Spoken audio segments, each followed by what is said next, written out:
Last week, the U.S. bond market experienced its largest sell-off in 2025.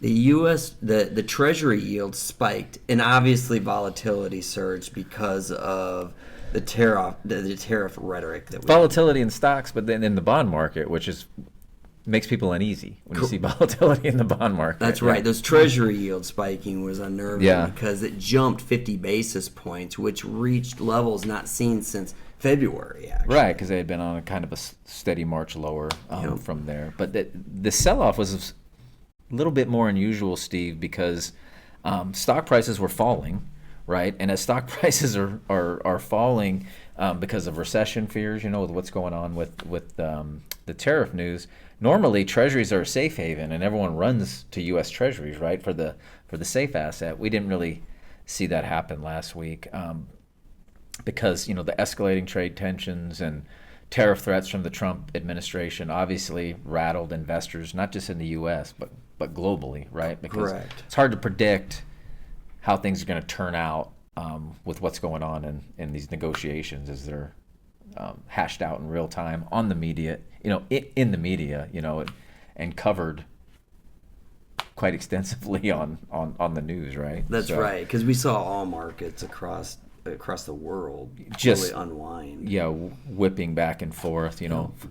Foreign investors, we're talking about China, accelerated their selling of U.S. government bonds, and that's among other people. It's Japan. We had some of the European Union nations. Yep. We also had Canada selling their bonds, which caused this supply and demand influx, which then caused that spike. Yeah, drove prices down. Put a cherry on top of that, and you even had hedge funds unwinding their basis trades or treasury trades as well. So a lot of pressure on the treasury market that people aren't used to seeing, and it's unnerving to investors, right? It is. When President Trump, as we know, he announced his 90-day pause on these tariffs to calm the markets, which it worked. Yeah. When he made that pause, we saw the markets jump 9% in a day on the S&P. Those are, you don't see those very often. I think it was the third highest or largest jump in the market's history. A single trading. In a single trading day. So, and then the Federal Reserve and obviously financial institutions are monitoring the situation closely because we depend on those treasuries so much to finance a lot of the things we do here in the United States. And the Fed is supposed to be agnostic to those type of,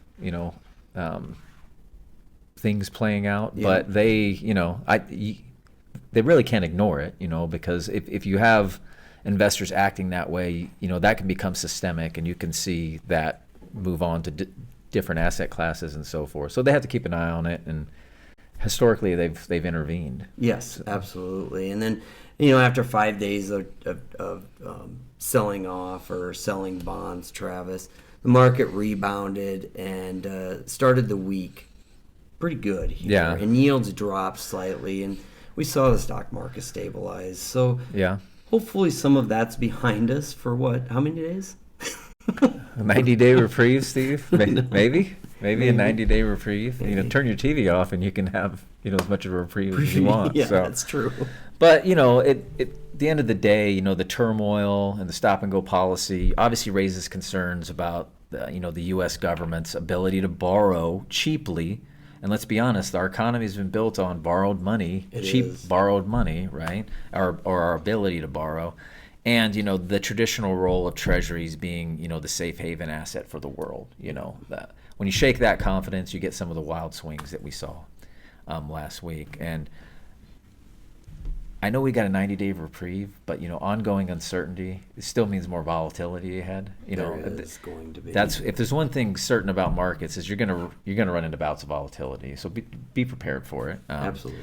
And another important measure that I didn't think wasn't covered enough last week, with people I was talking to, or they didn't see it, was the treasury yields are moving up and down. We call that the base rate because that's the risk-free rate that you start with. But if you buy a corporate bond on top of that or a high yield bond, you get a little more incremental risk or yield, right? For each level of risk you move up, Now, when the environment becomes uncertain, those increments widen out. We call that spread widening. Yep. And we saw spreads widen last week, as you probably should have. It's uncertain environment. How are tariffs going to affect these companies? Are they going to be able to repay their debts? Okay, I need to be compensated more for the uncertainty. But they still didn't widen out to 2022 levels. Right. So even though we saw that volatility, the bond market didn't say, hey, we're so uncertain that we're back in 2022 time frame. Correct. So, yeah.